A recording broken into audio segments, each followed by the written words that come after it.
تو فرماتے ہیں کہ صاحب ہدایہ کی گفتگو اس بارے میں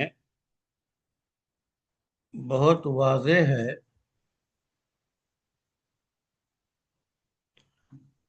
کہ پہلا معنی لے تو پھر یہ نہیں کے معنی میں ہوگا، اور دوسرا معنی لیں تو نفی کے معنی میں ہوگا۔ نہیں اور نفی کے فرق کو آپ جانتے ہیں، یعنی مفسرین کی جو گفتگو اس سلسلے میں ہے وہ یہ ہے کہ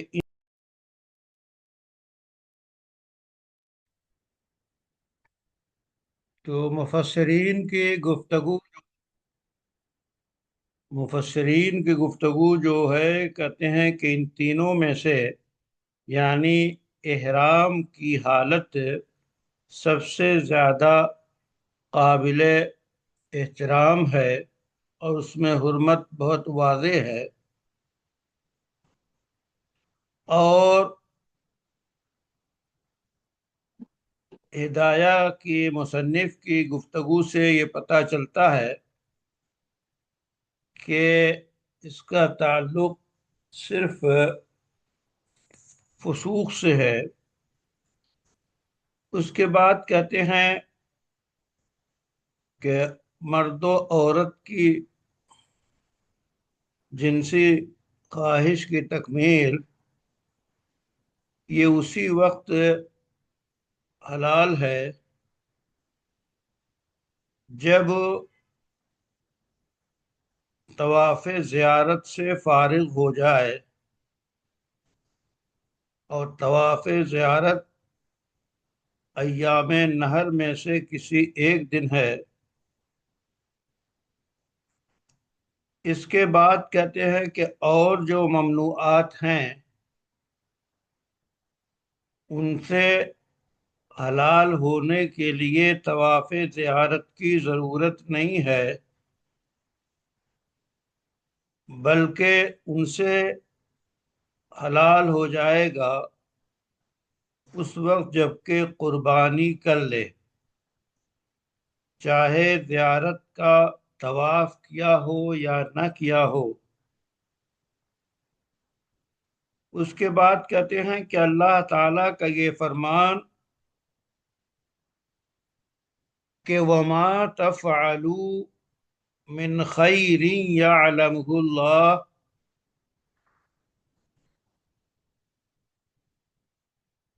اس میں اللہ تعالیٰ نے نہیں کے بعد خیر کی انجام دہی کی ترغیب دی ہے، یعنی غلط امور کی جگہ پہ اور تلخ کلامی کی جگہ پہ شیریں کلامی اختیار کرو۔ اسی طرح فسق و فسوق کی جگہ پہ نیکی اور تقوی اختیار کرو،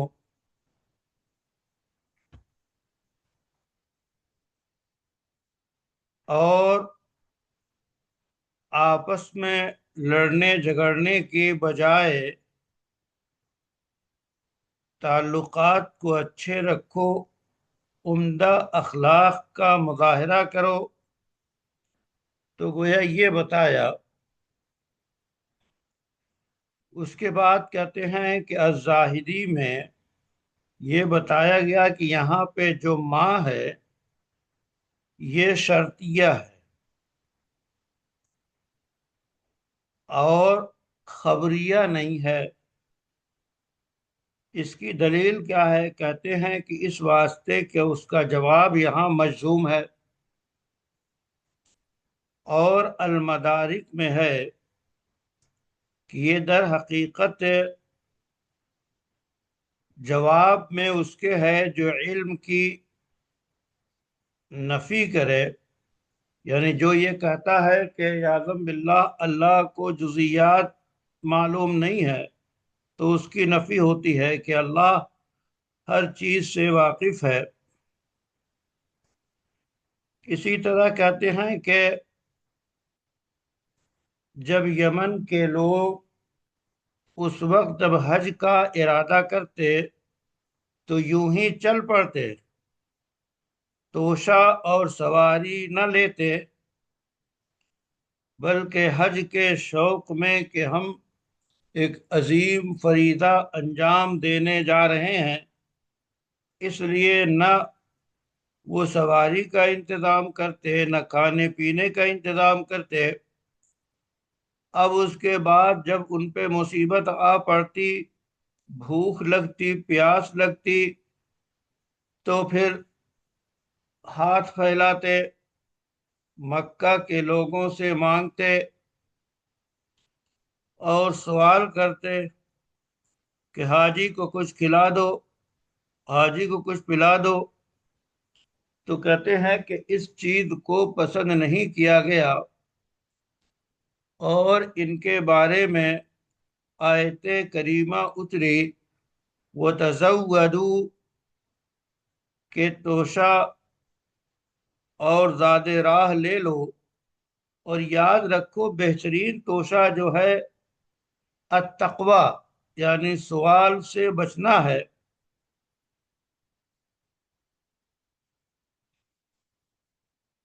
کہ تم جب اپنے گھر سے نکلو تو زاد راہ لے کر نکلو۔ آواز کٹ رہی ہے تو پہنچانے کی کوشش ہو رہی ہے، نیٹ میں آج دقت ہو رہی ہے۔ ہوا کے دوش پہ گفتگو ہو رہی ہے، اللہ تعالی آسان فرمائے۔ تو کہتے ہیں کہ جب اپنے گھر سے نکلے، جی مولانا ابرار صاحب کیا فرما رہے ہیں؟ جی السلام علیکم حضرت جی۔ وعلیکم السلام۔ آپ کی آواز بہت زیادہ کٹ رہی ہے حضرت۔ نیٹ نیٹ کی دقت ہو رہی ہے۔ اچھا اچھا اچھا اچھا اچھا اچھا، تب سے بہت دیر سے آواز کٹ کٹ کر آ رہی تھی، جی، اس لیے اب بتا ٹھیک دیا۔ آ رہی، اب ٹھیک پہنچ رہی ہے۔ جی جی ابھی آپ پہنچ رہے، آپ پہنچ رہے ہیں حضرت۔ جی ہاں، کبھی ایسا بھی ہوتا ہے کہ صرف ایک طرف سے آواز جاتی ہے تو کٹنے لگتی ہے، دونوں طرف سے آتی ہے تو پھر ٹھیک ہو جاتی ہے۔ درس جو ہے صرف سما کا نام نہیں ہے، درس دونوں طرف سے ہونا چاہیے، اور اس میں تو آپ ہی حضرات کو بتانا چاہیے، اس کے بعد جو کچھ رہ جائے تو رہنمائی کی جائے۔ کہتے ہیں کہ یہاں بتایا گیا کہ جب تم لوگ اپنے گھر سے نکلو حج کے لیے تو اس کا طریقہ یہی ہے کہ زاد راہ لے کر نکلو، اور لوگوں سے کیوں؟ اس واسطے کہ سب سے بہترین زاد راہ جو ہے وہ مانگنے سے بچنا ہے۔ اور یہ بھی فرمایا کہ اس میں جہاں اقتصادیات کے متعلق گفتگو ہے کہ ظاہر میں کھانے پینے کا انتظام لے کر چلو، اسی طرح آخرت کی تیاری بھی گناہوں سے بچ کر کرتے چلو، یہ بھی بہترین زاد راہ ہے۔ تو فرمایا گیا کہ بہترین زاد راہ جو ہے سوال سے بچنا، گناہوں سے بچنا، یہ ہے۔ اور کہتے ہیں جب ایک کچھ لوگ جو ہیں یہ دعویٰ کرتے تھے کہ جو حج جو ہے وہ آپ کے تجارت کے لیے نہیں ہے، اور تو اس میں کہا گیا، یہ آیت اتری کہ لیس علیکم جناح ان تبتغوا فضلا من ربکم، کہ اس میں کوئی حرج نہیں ہے کہ تم حج کے دوران، اے حج کرنے والے، اپنے رب کی عطا اور بخشش کے بارے میں دستے سوال اللہ کے سامنے کرو، اور ایسی تجارت کرنا، لین دین کرنا جو عبادت سے غافل نہ کرے، سفر حج میں جائز ہے۔ کہتے ہیں کہ اس کی مزید گفتگو آپ کے سورہ حج میں آئے گی، اور کہتے ہیں اس کے بعد تیسری اور چوتھی بات اللہ کے فرمان فَإِذَا أَفَضْتُم مِّنْ عَرَفَاتٍ، کہ جب تم عرفات سے کوچ کرو، فَاذْكُرُوا اللَّهَ، تو اللہ کو کثرت سے یاد کرو، مشعر حرام کے پاس۔ تو کہتے ہیں افاضہ جو ہے یہ پانی کا بہانا اور بہتے چھوڑ دینا اور اس کو روکنا، اور اس کی اصل ہے افضتم انفسکم۔ تو یہاں پہ مفعول کے ذکر کو چھوڑ دیا، مطلب یہ ہے کہ یہاں عرفات جو ہے عرفہ کی جمع ہے، اور عرفہ کا نام عرفہ کیوں رکھا گیا؟ اس کی ایک وجہ یہ ہے کہ ابراہیم علیہ السلام کے لیے یہ جگہ واضح کی گئی۔ عرفات عرفہ کی جمع ہے، عرفہ کا نام اس لیے رکھا گیا کہ اس کو ابراہیم علیہ السلام کے لیے متعین کیا گیا، اور جب ابراہیم علیہ السلام نے دیکھا تو پہچان لیا۔ یا یہ کہ دوسری وجہ عرفات کو عرفات کہنے کی یہ ہے کہ سیدنا آدم اور سیدہ حوا علیہ السلام یہیں ملے اور ایک دوسرے کو پہچانا۔ تیسری وجہ یہ بیان کی ہے کہ عرفات کے میدان میں ایک دوسرے سے لوگ تعارف حاصل کرتے ہیں، اور عرفات جو ہے یہ آپ کے علمیت اور تانیث کی وجہ سے منصرف ہے، یہ منصرف ہے، جبکہ اس میں علمیت اور تانیث موجود ہے۔ کیوں؟ اس واسطے کہ یہاں پہ تا جو ہے یہ تانیث کے لیے نہیں ہے، اور تا کو یہاں مؤنث ماننا بھی صحیح نہیں ہے، ورنہ تکرار لازم آئے گا۔ اور کہتے ہیں مشعر حرام وہ پہاڑ ہے جہاں امام حج کھڑا ہوتا ہے، اس کا یہی تعارف زیادہ صحیح ہے۔ اور کہا گیا کہ مشعر حرام جو ہے عرفہ اور وادی محصر کے درمیان ہے، اور چونکہ مشعر حرام اور وہ عبادت کو یاد دلاتا ہے، عبادت سکھاتا ہے، اس واسطے حرام کی صفت اس کے احترام اور تقدس کی وجہ سے لائے، اور عند المشعر الحرام فرمایا، اور جو اس کے آس پاس ہو وہ بھی، چونکہ یہی افضل ہے۔ ورنہ آپ جانتے ہیں کہ مزدلفہ سب کا سب قیام کی جگہ ہے سوائے وادی محصر کے، اور کہتے ہیں مزدلفہ کا نام مزدلفہ کیوں رکھا گیا؟ وہ اس لیے کہ آدم علیہ السلام یہاں حوا علیہ السلام کے ساتھ اکٹھا ہوئے، اور قریب ہوئے، یا یہ کہ یہاں لوگ اکٹھا ہو کے دونوں نمازیں ایک ساتھ پڑھتے ہیں، یا اس لیے کہ لوگ اللہ کی جناب میں ثواب حاصل کرنے اور قرب حاصل کرنے کے لیے یہاں ٹھہرتے ہیں، تو اللہ تعالی نے اس کے ذکر کا مشعر حرام کے ساتھ آس پاس اللہ کا ذکر کیا جائے، کوچ کرنے کے عرفات سے کوچ کرنے کے بعد، اور کہتے ہیں کہ عرفہ سے کوچ کرنا ضروری ہے۔ ظاہر ہے کہ کوچ کرنا کب ہوگا؟ جبکہ پہلے قیام ہوگا، تو قیام کے بعد ہی کوچ کرنا ہوگا۔ تو عرفہ میں قیام کرنا فرض ہے، بغیر عرفہ میں قیام کیے ہوئے حج نہیں ہو سکتا۔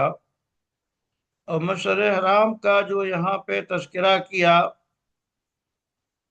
اس میں یہ ہے کہ وہاں پہ اللہ اکبر کہے، لا الہ الا اللہ پڑھے، لبیک اللہم لبیک، اور الحمدللہ، اور اللہ کی سے دعائیں کرے، مغرب اور عشاء کی نماز ایک ساتھ پڑھے، جمع بین الصلاتین، یہ دو موقع ہی پر علماء احناف کے ہاں جائز ہے۔ یعنی جائز کیا، وہاں یہ دونوں نمازیں جماعت سے پڑھی جائیں گی، تو دو نمازیں یعنی دو دو چار نمازیں آپ کے مغرب اور عشاء ایک ساتھ پڑھی جائے گی، اور ظہر اور عصر ایک ساتھ پڑھی جائے گی، اور یہ ضروری ہے۔ لیکن اس کے علاوہ جمع بین الصلاتین احناف کے نزدیک درست نہیں ہے، یعنی سفر کی بنیاد پہ یا بارش کی بنیاد پہ یا اور کسی وجہ سے علماء احناف کے نزدیک جمع بین الصلاتین نہیں ہے۔ دیگر مسلک کو آپ جانتے ہیں کہ اور مسالک میں اس کا جواز ہے۔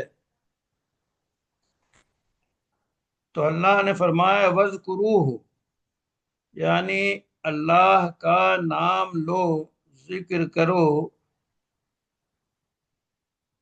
یعنی وقوف مزدلفہ کے بعد۔ اور یہ وقوف مزدلفہ علماء احناف کے نزدیک واجب ہے، حج کا رکن نہیں ہے۔ حتیٰ کہ کسی نے مزدلفہ کا وقوف ترک کر دیا تو پھر اس پہ دم واجب ہوگا اور حج ہو جائے گا۔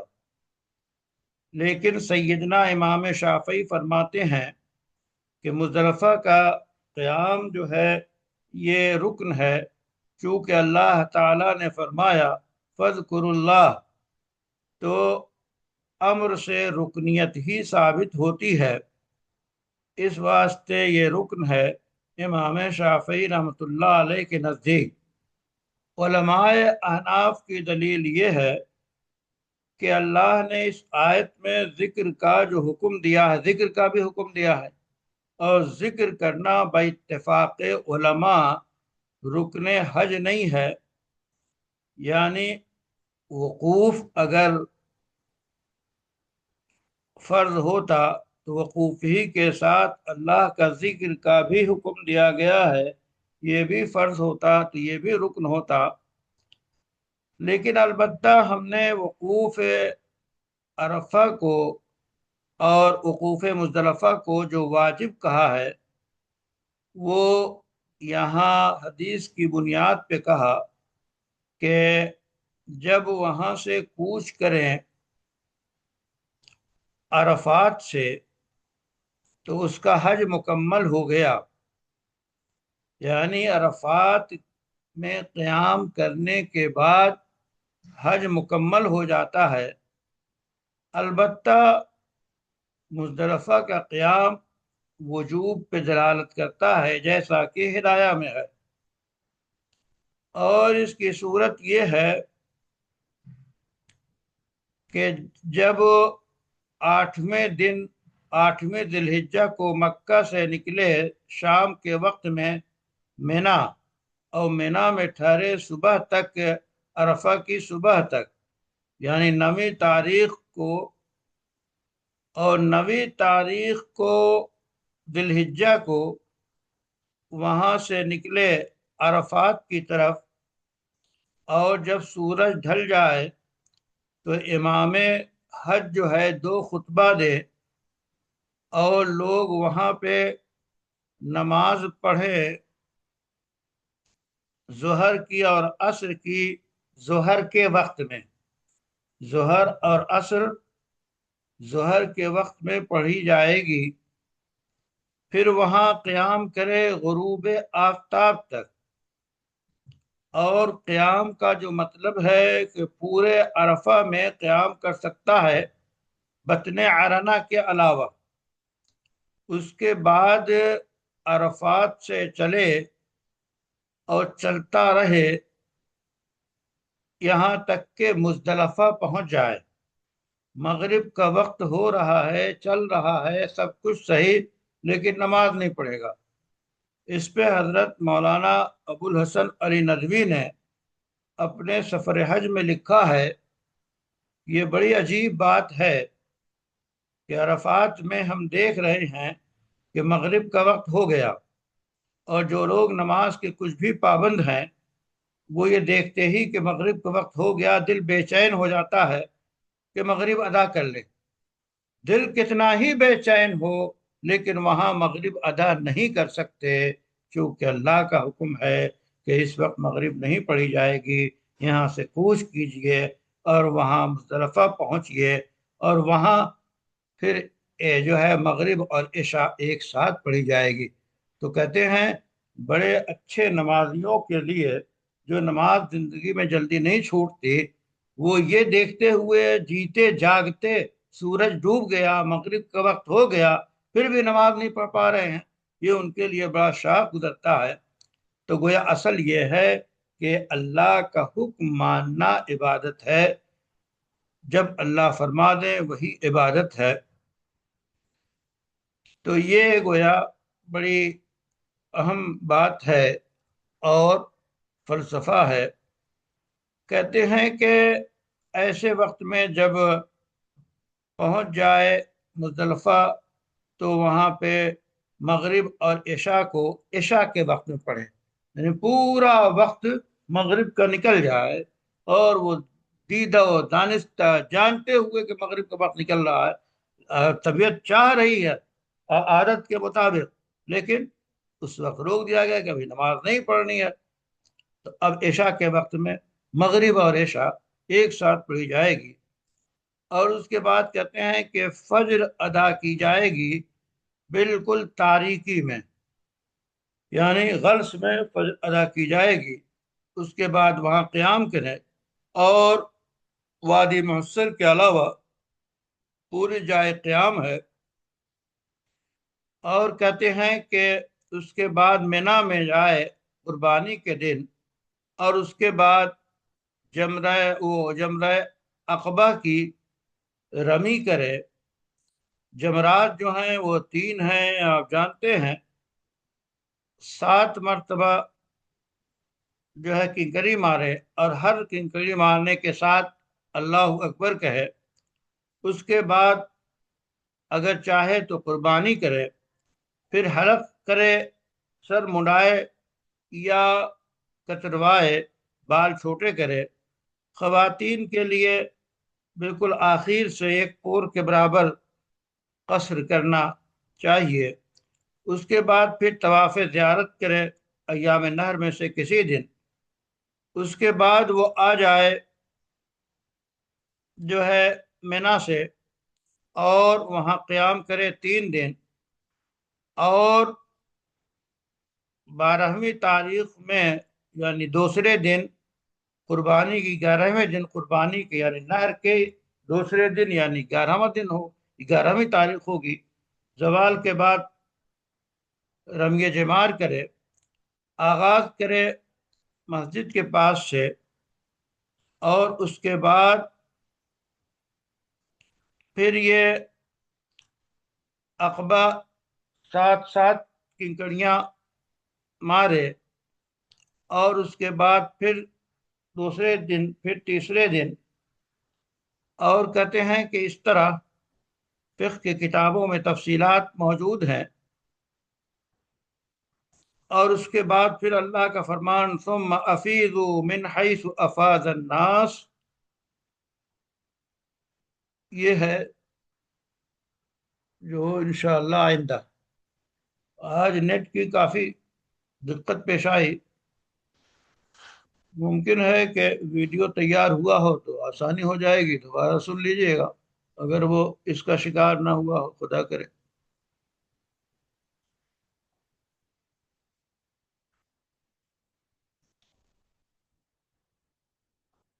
7 لوگ موجود دکھائی دے رہے ہیں۔